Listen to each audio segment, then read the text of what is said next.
हाय, मी संध्या कुलकर्णी। आज म्हटलं चवळीची भाजी करावी। ही चवळीची भाजी आता ना चवळी बाजारात खूप छान मिळते, अशी कवळी कवळी आणि छान अशी लांबच्या लांब चवळी मिळते। तर म्हटलं आज चवळीची भाजी करावी। तर 2 दिवस झाले आणून ठेवली खरं म्हणजे, आणि हे 2 दिवस झाले आणून ठेवली, पण ही भाजी काही मी केलीच नाही। काही काही वेगळं वेगळं चाललंय करणं, आणि काल तर काही चालतच नव्हतं नागपंचमीचं। म्हटलं मग चला आज करावी भाजी चवळीच्या शेंगांची, चवळीच्या शेंगाची भाजी। याच्यामध्ये ना थोडीशी ना ती खराब होती म्हणून काढली। तर याच्यामध्ये ना काही काही छोट्या छोट्या पण असतात, त्याच्यामध्ये भरपूर दाणे असतात, ती पण भाजी करतात। आणि ही साधी आपली चिरून भाजी करायची। तर बिना कांदा लसणाची चवळीच्या शेंगाची भाजी मी कशी करते ते आता बघा बरं का। याला लागणारं साहित्य सांगते तुम्हाला, की बिना कांदा लसणाची खूप छान होती ही भाजी। ती कशी करायची, तर चवळी आणि हळद घेतली मी, शेंगदाणे घेतलेत, कच्चेच आहेत, भाजलेले नाही आहेत, जिरे आणि हिरवी मिरची घेतली, कोथिंबीर घेतली आहे, मोहरी आहे, मीठ आहे, बस याला लागणारं साहित्य एवढंच आहे। आणि झटपट पटकन होणारी ही भाजी आहे, चवीला पण खूप छान लागते ही भाजी। तर आता मी काय करते, ही जी चवळी आहे ना ही छान चिरून घेते, चवळी आधी। आणि हे बघा छान मी आता ही बारीक चिरून घेतली। आणि आता कढईमध्ये तेल टाकते,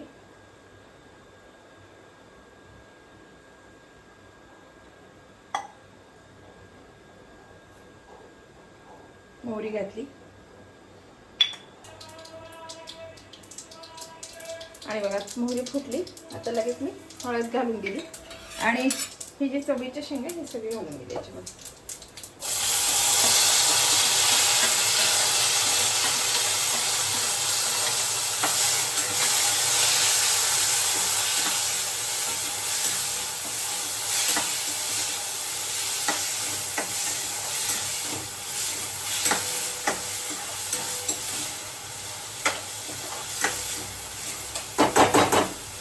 आणि याच्यामध्ये थोडंसं पाणी घालते आणि झाकण ठेवते, म्हणजे वाफेला आणि पाण्याने ती सगळी शिजून येईल। आणि आता बघा याच्यामध्ये थोडं पाणी घालते ती शिजण्यापुरतं, आणि झाकण ठेवते। ही होतीये तोपर्यंत आपलं वाटण तयार करते। हे कच्चे शेंगदाणे घेतले, जिरं आणि ह्या 4 हिरव्या मिरच्या आणि कोथिंबीर। आता हे सगळं मी वाटण करून घेते। ते आणि फार बारीक नाही करायचं, थोडंसं जरा शेंगदाणे थोडेसे अर्धवट राहिले पाहिजे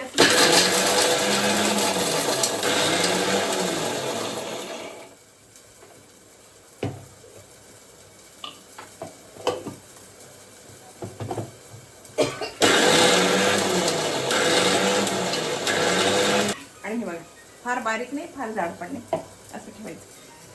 झाकण काढतो,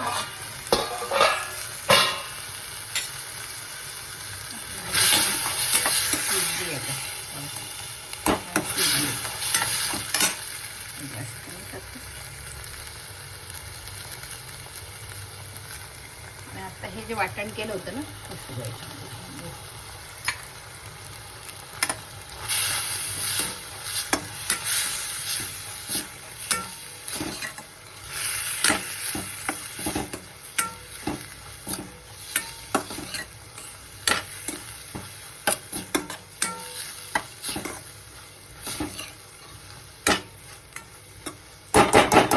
हिरवी मिरची, कोथिंबीर आणि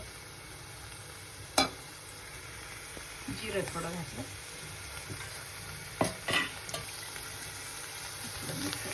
पाणी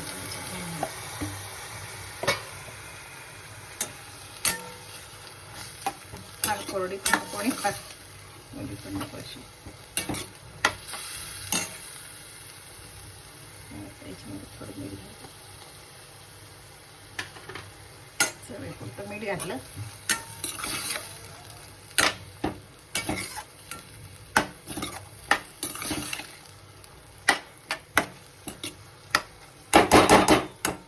चवळीच्या शेंगाची भाजी बघा तयार आहे. आणि हे बघा आपली ही चवळीच्या शेंगाची भाजी तयार आहे. तुम्हाला जर ओली लागत असेल तर थोडंसं ह्याच्यामध्ये पाणी घालायचं. अगदी झटपट होणारी भाजी आहे, फार वेळ लागत नाही बघा. आणि हे बघा आपली चवळीच्या शेंगाची भाजी, कांदा नाही, लसूण नाही, काही नाही, याला झटपट होणारी ही भाकरीसोबत तर खूप छान लागते खरं म्हणजे. कारण आपण शेंगदाणे असे ओबडधोबड काढले, पूर्ण असे बारीक नाही केले, त्याच्यामुळे भाकरीसोबत खूप सुंदर लागते ही भाजी. पोळीसोबत तर सगळ्याच भाज्या चांगल्या लागतात, पण मोजक्याच भाज्या ज्या अशा असतात त्या भाकरीसोबत छान लागतात. आता काही काही भाज्या भाकरीसोबत नाही बऱ्या वाटत, ही भाजी भाकरीसोबत खूप सुंदर लागते.